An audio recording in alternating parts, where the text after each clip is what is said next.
I heard every word you said, she interrupted in flawless Mandarin. The laughter in the boardroom shattered into silence. Every man at the table froze, the translator's mouth still open mid-sentence, his English script useless now. And I'm not here to serve coffee, Amara added, her tone calm, slicing through the marble stillness. I'm here to decide whether your company survives this quarter. The chandelier light caught in her eyes like steel reflecting fire. For a full second, no one breathed. They had mocked her, dismissed her, called her servant, even Nurin believing she couldn't understand. But she understood everything. The silence after her words wasn't peace, it was panic. Before we continue, where are you watching from? Drop your city or country in the comments below. And if you believe in dignity and justice, hit like and subscribe. These stories spark change, and we're glad you're here. Now, back to Amara. 5 minutes earlier, that same room had echoed with arrogance. Two executives leaned toward each other, smirking, whispering in Mandarin like schoolboys sharing a secret. You Trin the Hey Nurin? One said, stupid black woman. The other replied, she must be the assistant. They laughed softly, believing their words were invisible. The long mahogany table stretched between them like a stage, polished to a mirror where reflections said more than faces dared. Amara Lewis, CEO of Lewis Global Holdings, stood quietly at its head, watching without reacting. She wore navy uncompromising, clean, deliberate, every gesture measured, every second controlled. The older man, Mr. Han, reached for the teapot, never making eye contact. Tell your boss we can start when he arrives, he said in English, slow and clipped. The insult wasn't hidden, it was gift, wrapped in courtesy. Amara didn't move. Power, she had learned, didn't need to rush. It only needed to arrive. Her assistant Maya shifted uneasily. Ma'am, Amara lifted a hand. Wait. The words she didn't say echoed louder than any defense. Wei, the junior executive, leaned back in his chair, lazy grin spreading. Maybe she's here to serve, he joked in Mandarin. More laughter, more confidence, more blindness. Amara watched the reflection of their faces on the glossy table, how laughter distorted them, made them small. She remembered being 23, in a bank office in Atlanta, told to come back with your manager. She remembered that same smile, that same tone, that same quiet burn of humiliation. It never left her, it refined her. And now, 2 decades later, it was here again, unaware it was about to meet its consequence. The translator began to speak, rehearsed and professional, but Amara cut him off, switching languages so precisely the air itself seemed to flinch. That won't be necessary, she said, Mandarin crisp, flawless, devastating. I understand everything. Mr. Han blinked, where smirk vanished. And in that frozen second, Amara smiled the kind of smile that announces the storm's already begun. The silence that followed Amara's words was heavier than the marble table they sat around. The translator lowered his headset, eyes wide, unsure if he should keep his job or run. Across from her, Mr. Han's face stiffened, his authority slipping through the cracks of his forced composure. Wei, the younger partner, tried to laugh it off, but his voice cracked halfway through. Miss Lewis, there must be some misunderstanding, he stammered. Amara tilted her head slightly, her voice calm and precise. There is no misunderstanding, Mr. Wei. You just called me a servant in my own meeting. Her tone was not loud, not even sharp, it was surgical. Every word landed exactly where it was meant to. Maya, her assistant, sat straighter now, no longer trying to hide her anger. She had seen Amara face boardrooms like this before, but this one was different. There was something colder about the air here, something systemic and practiced. Mr. Han cleared his throat and forced a smile that did not reach his eyes. You speak very well, he said. I must say, it is impressive. Amara's reply was instant. It is not impressive to understand when you are being insulted. It is survival. The words hung in the air, echoing just long enough for every man in the room to feel the burn of their own arrogance. A faint hum from the projector filled the room as the assistant in the corner adjusted the presentation slides, unsure what to do. Let us continue, Amara said, folding her hands together. We came here to discuss a $2 billion partnership, but perhaps we should start with respect before numbers. She looked around the table, her gaze calm but unyielding. The room felt smaller now. Wei shifted uncomfortably, his confidence gone. He reached for his water glass, but his hand trembled. Of course, Mr. Han said quickly, his voice higher than before. We meant no offense. It was just a habit. Amara interrupted. That is the problem with habits. They make injustice look ordinary. Her words hit like glass breaking. Maya's phone vibrated softly on the table, a coded signal from the head office in New York. Protocol 4, it read. Amara saw it but did not move. She wanted to see how far they would go. Mr. Han gestured to his team. Let us take a short break, he muttered, trying to gather control, but Amara stood. No, we are not done.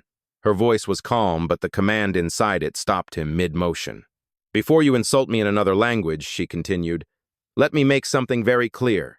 Lewis Global Holdings owns 41% of your company. That means when you laughed at your employer. The translator swallowed hard. Even the assistant in the corner froze. The hierarchy in the room had just inverted, and everyone knew it. Amara stepped around the table, her heels clicking on the marble floor, the sound rhythmic, deliberate. You assumed my silence meant ignorance, she said. It meant I was giving you one last chance to show character. She stopped beside Mr. Han. And you failed. The words were almost a whisper, but they felt louder than any shout. Mr. Han looked up at her, face pale. You cannot walk away from this deal, he said softly, trying to regain leverage. Too much has been invested. Amara leaned in slightly. You are right. I invested billions. You invested nothing but disrespect. I think we are done here. She turned to Maya, who was already on her feet, phone in hand. Notify the board. Begin cancellation procedures. The assistant in the corner gasped quietly, realizing what was happening. The deal was collapsing in real time. Mr. Han stood quickly. Wait! You cannot just cancel this over a misunderstanding. Amara faced him one last time. When the misunderstanding is about a person's worth, it is not business. It is principle. She paused, letting that land. And I never negotiate my principles. As she walked toward the exit, the glass doors reflected every stunned face behind her, men who had spent decades commanding rooms but had never been silenced like this. For once, their power did not follow them, hers did. And in the quiet that followed, the only sound was the echo of her footsteps, leaving a legacy they would never forget. The elevator doors closed behind Amara with a soft chime, sealing off the chaos she had left inside that boardroom. The city outside the glass elevator spread wide beneath her, Shanghai glittering like a network of power lines and pride.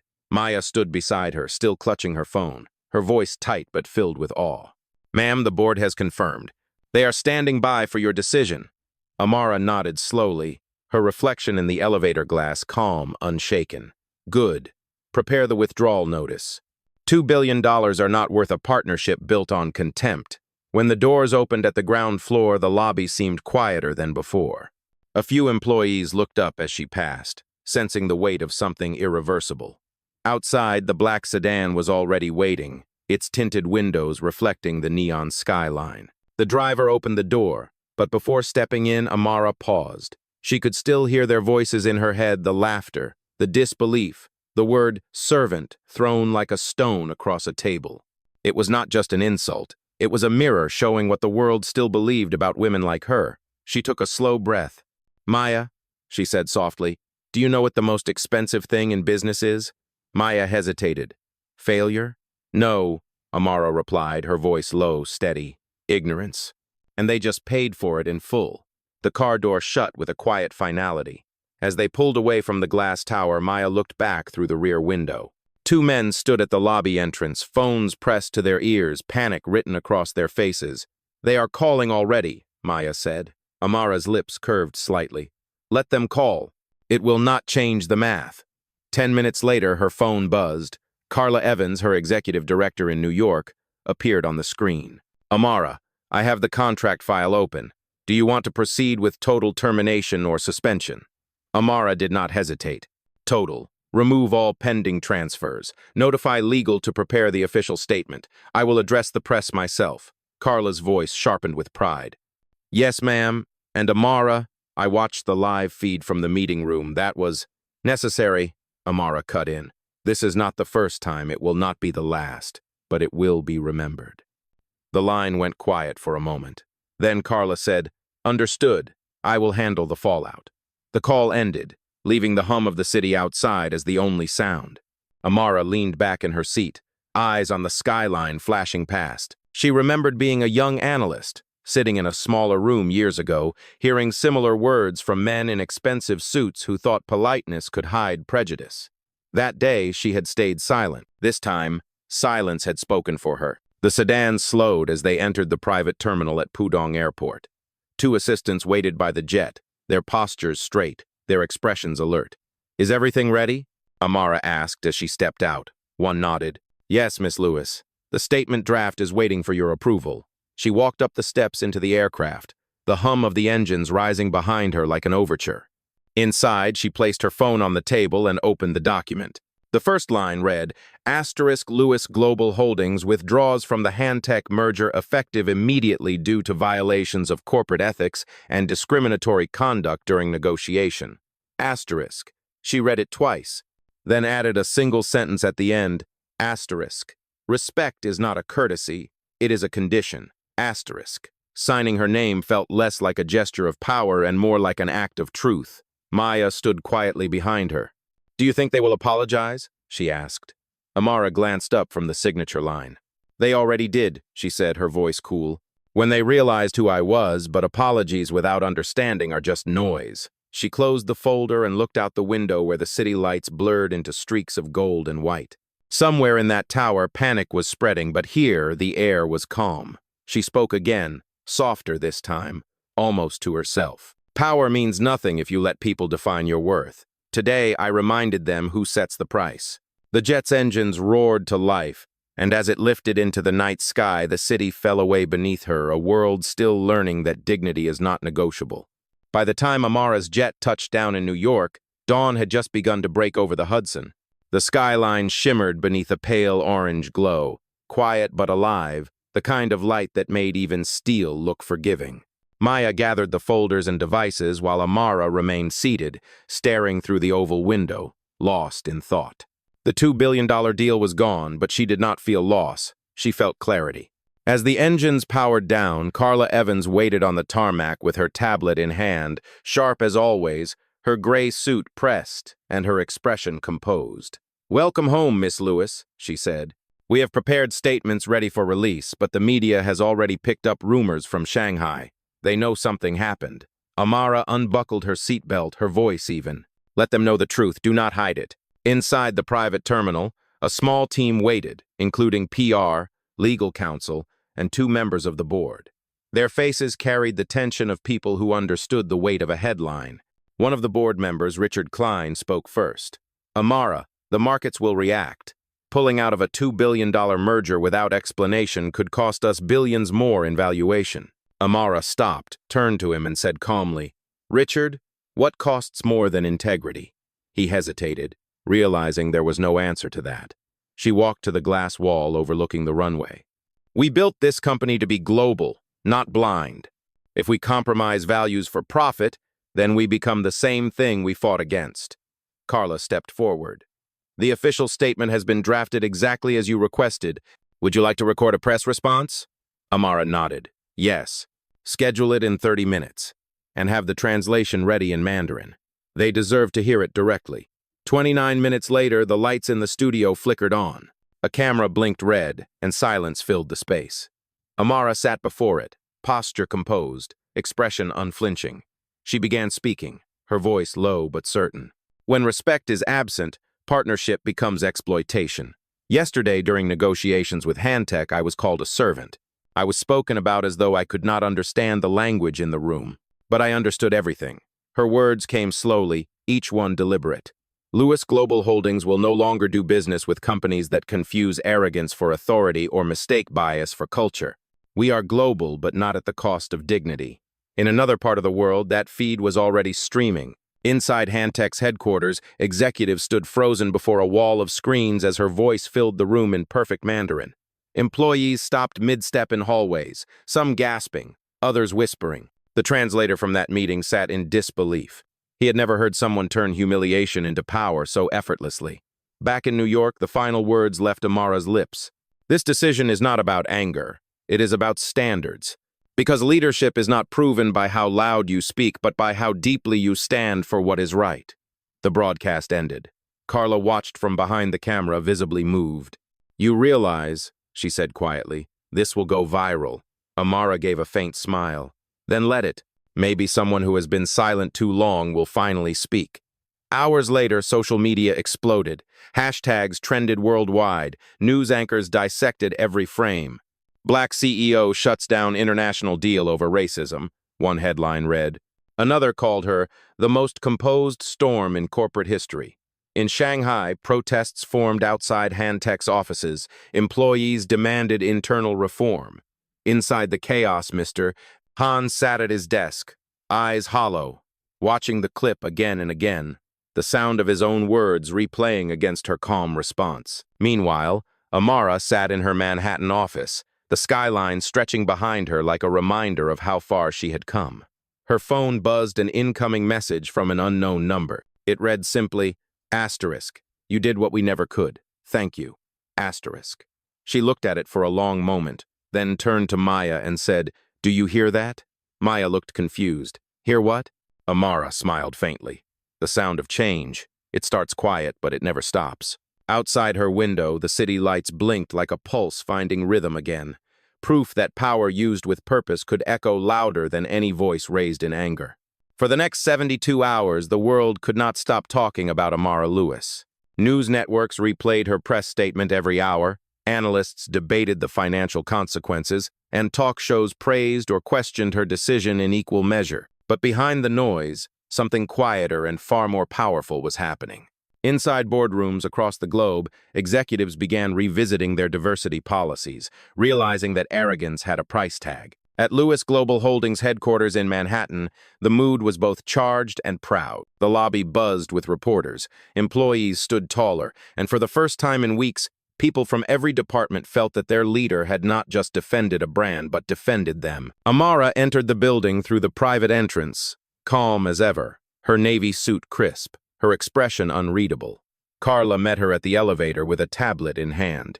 Media response has been 90% positive, she said. Stock dipped slightly but recovered within 12 hours. Investors are calling you the face of principled leadership. Amara gave a faint smile. Principles should not be exceptional. They should be expected. As they reached the top floor, Maya approached, holding a folder. Ma'am, there is something else.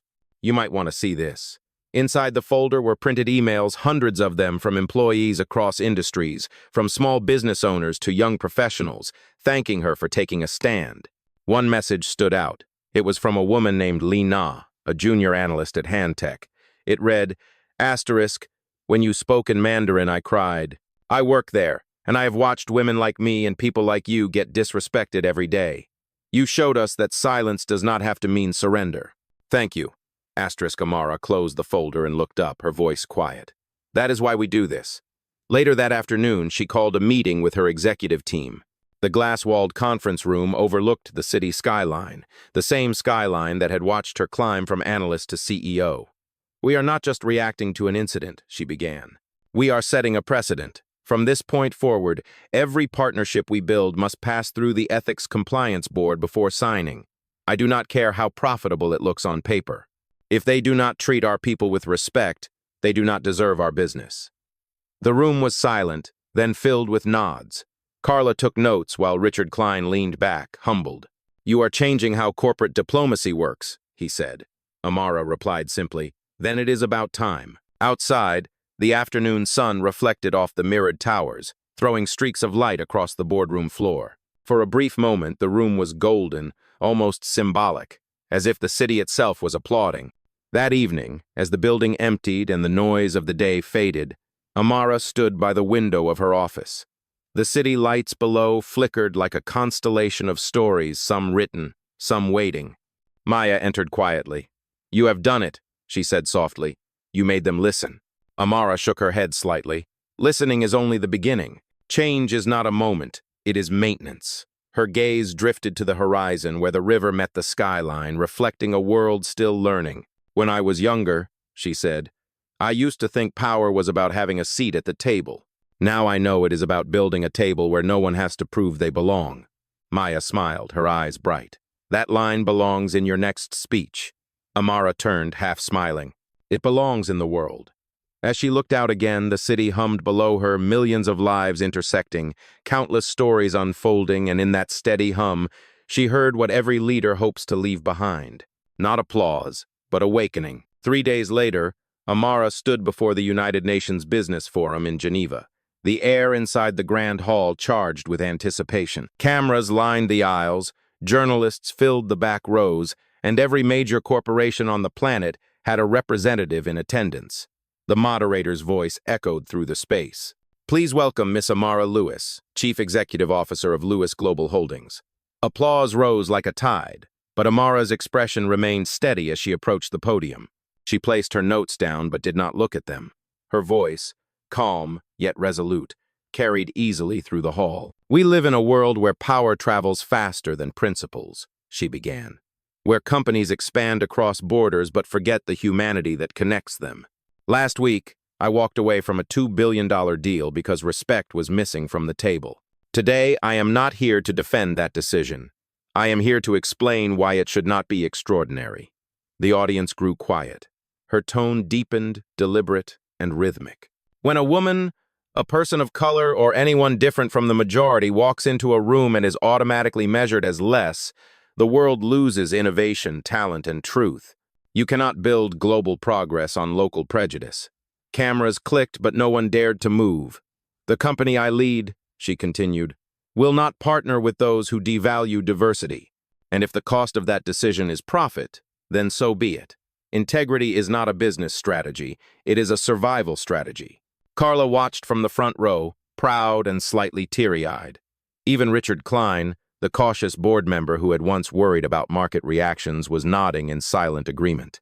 When Amara finished, the applause was not the polite kind. It was thunderous, rising from every corner of the hall. Reporters rushed to capture every word, and within minutes her speech began trending across every major news platform.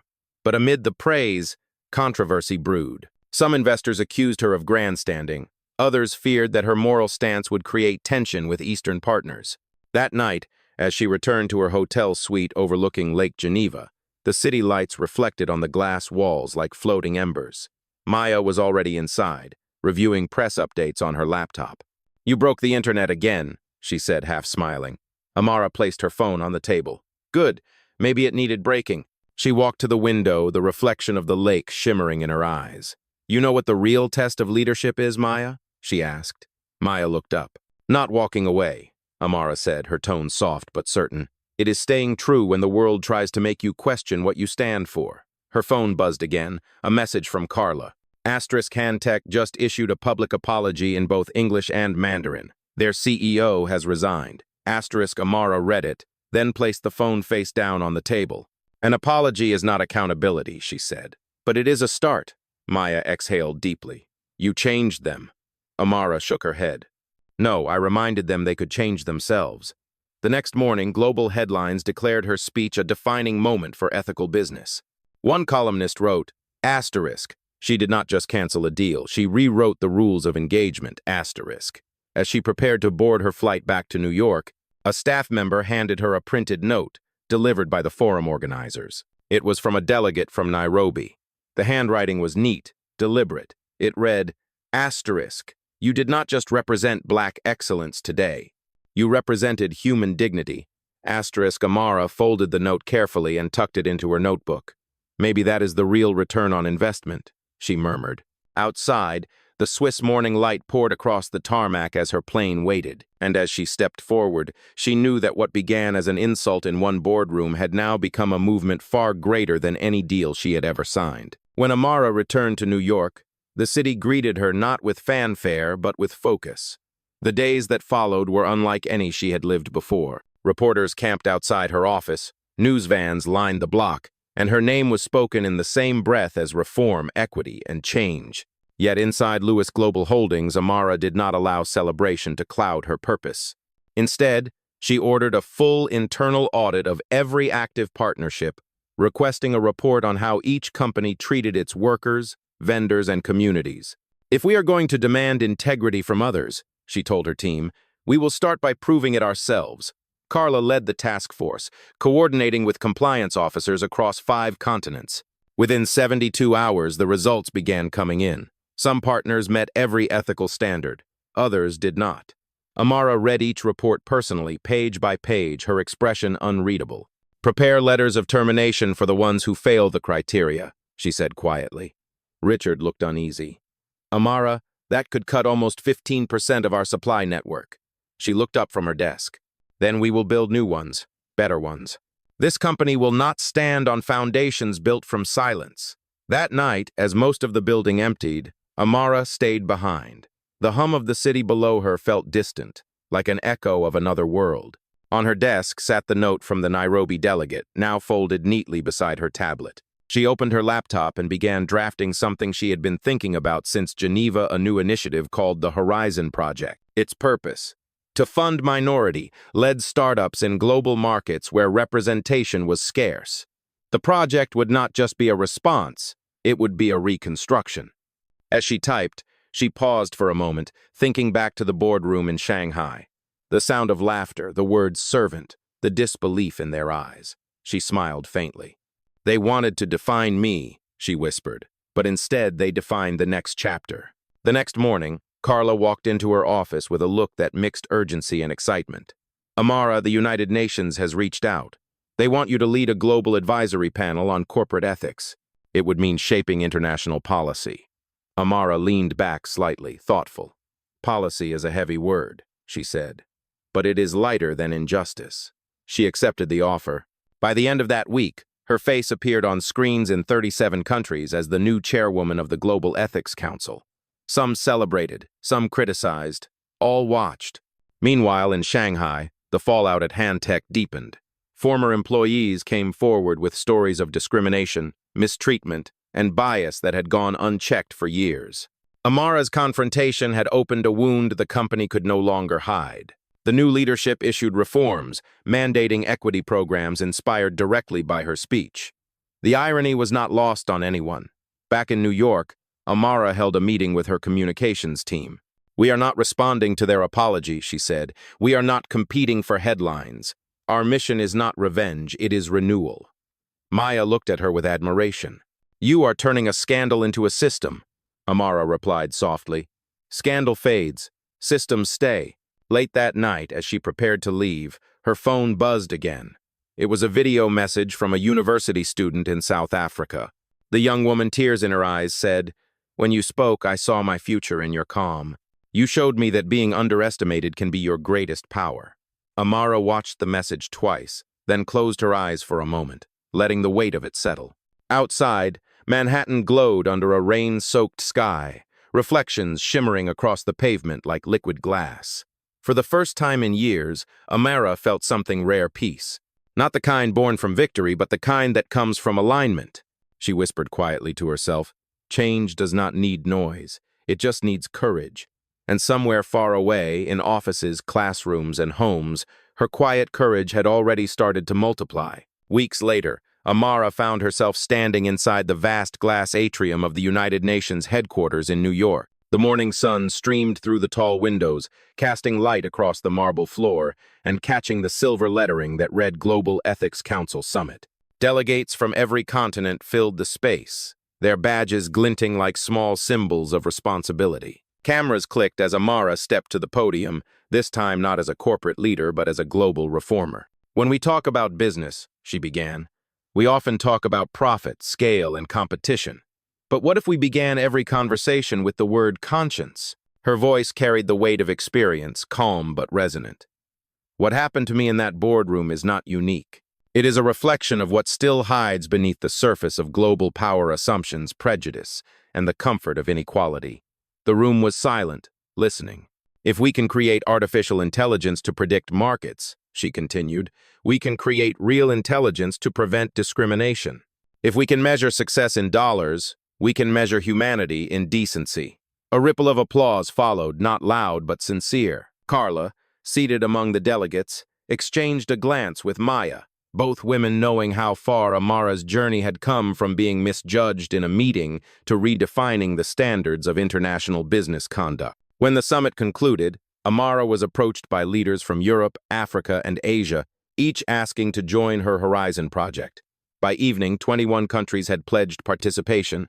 Later that night, she returned to her penthouse overlooking Central Park. The city's glow was softer here, the kind of quiet that let reflections settle in. She removed her earrings, placed them on the glass table, and walked to the window. Her phone buzzed a video conference request from Carla. "You will want to see this," Carla said as her image appeared on screen. Behind her was a projection showing multiple news headlines. "Hantech announces new equity division led by women of color," one read. Another headline said, "Former employees speak out, thank Amara Lewis for exposing hidden bias." Amara listened, her face unreadable. "They are rebuilding," Carla added. "It is working." Amara nodded slowly. "It is not about them rebuilding," she said. "It is about everyone realizing they can." She paused, then looked toward the skyline. "But we cannot stop here. I want the Horizon Project to expand beyond corporations. I want it in universities, local communities, and small enterprises. Let it reach the people who never sit at boardroom tables but live with the consequences of those who do." Carla smiled. "You know, there was a time when you would not have said all this out loud." Amara's eyes softened. "There was a time when I thought silence protected me. Now I know it only protects the system." Outside, a light rain began to fall, each drop reflecting the city lights like fragments of truth. As she stood there, memories from her past flickered: the hotel that refused her, the boardroom that mocked her, and the moment she chose to speak in the language they thought she could not. Each memory had once been a scar, now they were architecture. Her voice broke the silence again, softer this time, almost reverent. "Every time they told me I did not belong," she said, "they built the foundation for this moment." Maya, listening quietly from the corner, whispered, "And now they know who you are." Amara turned toward her. "No," she said gently. "Now they know who we are." The city outside thundered with the pulse of late-night traffic, a rhythm of life and resilience, and in that rhythm, Amara heard not an ending but a beginning. Her calm was not stillness, it was direction. 1 year later, the Horizon Project had grown far beyond its original vision. What began as Amara's personal response to injustice had evolved into a global movement. 42 countries had joined, hundreds of corporations had signed the Ethical Partnership Charter, and universities around the world were teaching the Lewis Standard as part of their leadership curriculum. On a warm spring afternoon, Amara stood in the lobby of Lewis Global's new headquarters in downtown Manhattan. The walls were lined with portraits, not of founders or executives, but of workers, students, and entrepreneurs whose stories defined the company's values. Carla walked beside her, holding a folder. "We have been nominated for the International Leadership Peace Prize," she said. Amara smiled faintly. "Awards are acknowledgments, not destinations. What matters is the culture we leave behind." As they entered the auditorium, hundreds of employees rose to their feet. It was the first anniversary of the Horizon Project, and Amara had agreed to give a closing address. She stepped to the stage, her voice calm and resonant. "A year ago, I stood in a boardroom where people saw me as less. Today, we stand in a world that has seen what happens when silence meets courage. This is not my story, it is ours." The audience listened intently. Power without empathy is empty. Profit without ethics is poverty. We cannot fix every system, but we can refuse to be broken by them. The room fell into a powerful stillness before the applause began, slow, deliberate, then rising like a wave. Maya watched from the front row, pride glimmering in her eyes. After the speech, she approached Amara backstage. "You know," she said softly, "sometimes I forget that all of this started because someone underestimated you." Amara smiled. "That is the irony, Maya. Every insult they threw became a foundation. Every doubt they cast became direction." She looked toward the window where the city skyline shimmered against the fading Sunday. "They thought they were closing a door," she said quietly, "but they were building a doorway for millions." Outside, a group of young interns gathered near the plaza, watching her through the glass. One of them whispered, "That is her, the woman who changed everything." Amara turned, noticing them, and waved gently. Her smile was not one of triumph, but of purpose fulfilled. As the lights dimmed and the applause faded into echoes, her voice lingered in the room, steady and timeless. "We did not raise our voices," she said. "We raised the standard. And for the first time in history, that standard no longer belonged to one company or one woman. It belonged to everyone who had ever been told they did not belong and decided to stand anyway." Months later, Amara returned to Shanghai for the first time since that fateful meeting. The city looked different now, not because its skyline had changed, but because she had. As her car moved through the glowing streets, She saw billboards bearing messages of inclusion and respect campaigns launched by companies inspired by the Horizon Project. When she arrived at the Grand Harbor Conference Center, a crowd of international delegates stood waiting. This was the Global Equity Summit, and Hantech, the company that once insulted her, was now a co-sponsor. As Amara stepped onto the stage, the audience rose in applause that felt heavier than praise. It felt like recognition.